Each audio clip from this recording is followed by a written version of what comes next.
Swoop. That's the idea.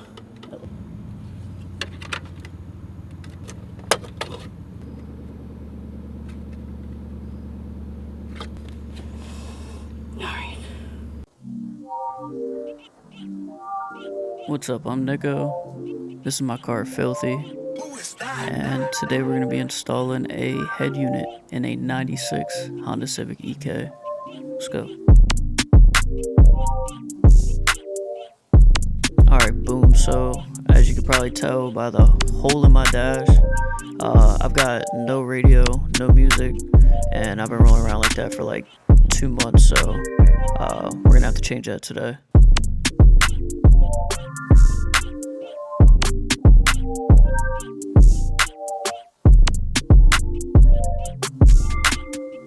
So I ordered the radio from Crutchfield. Got here within like 2 to 3 business days, considering the Labor Day weekend. But as you can see, with the purchase of the radio, they actually provided me a dash kit and a adapter harness that's necessary for my particular vehicle. But without further ado, here is the ALPINE UTE 73BT. So the main reason I chose this radio is for its Bluetooth capabilities. Personally, I'm not a fan of using auxiliary cords or USB cords.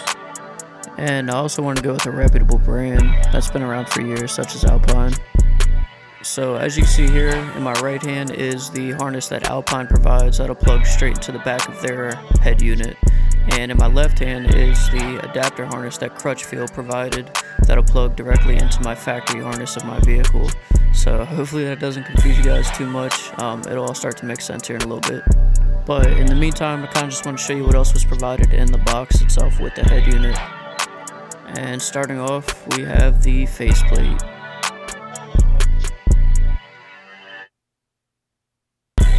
Alright, so boom, pretty straightforward faceplate. They do have the option for a USB and auxiliary if need be. They also provide a microphone, so in case any bitches want to call me while I'm on the road. Needless to say, I won't be installing that. So moving forward, owner's manual, obviously trash that. And what we're left with is the head unit itself. So on the back side, you'll notice there's ports for your RCA cables in case you want to run a subwoofer and piss your neighbors off. But for the sake of this video, we're just going to focus on running the harness itself.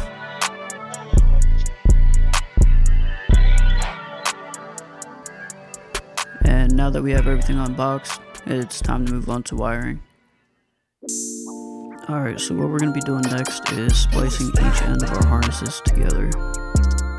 So, to keep it simple, basically we're matching colors. Red wire to the red, black wire to the black, purple to the yellow. I'm just kidding.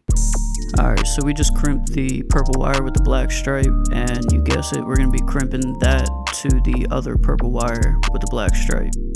And after you make these connections, just give it a gentle pull just to make sure neither end of the wire slips out of the butt connector. And you should be left with something that looks like this.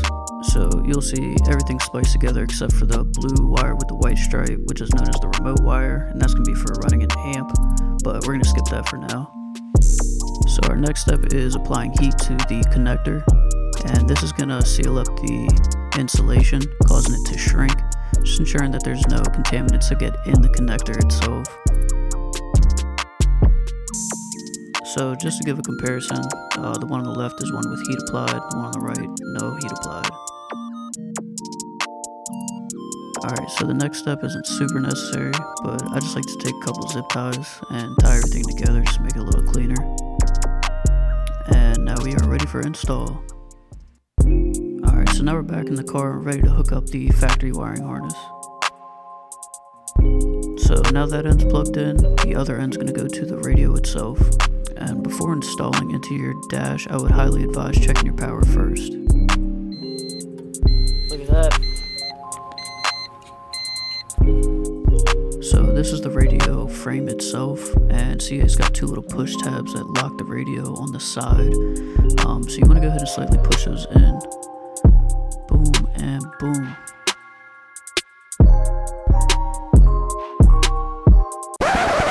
Yeah, I f***ed up. So you're going to want to slide the frame into the dash kit itself before anything. There's a lip on the frame that's going to catch the dash kit and lock it in place, as you can see here. This is the next day after I had to take everything back out, so don't be like me. Alright, so moving forward, we're going to act like the dash kit's already installed, which obviously it's not. Next step is going to be pushing these tabs in on the frame. This is going to prevent it from moving backwards and forwards when you're hitting VTEC Yo. Alright, so once all those tabs are pushed in, top, bottom, and side, just give it a gentle pull, just make sure it is solid in there. And then once you know that it's secure, go ahead and slide your radio in. And once again, the dash kit should already be installed, so disregard the fitment here. So this is the next day with everything installed. Obviously you can see the dash kit's installed as well, and I'm extremely happy with how everything fits. Everything works well, sounds great. And so now Filthy and I are gonna go stroll in the city, make some new friends, and you see me rolling around looking like a fool, disregard, mind your business. But appreciate you guys stopping by, spending some time, and I will catch you in the next video. Love you.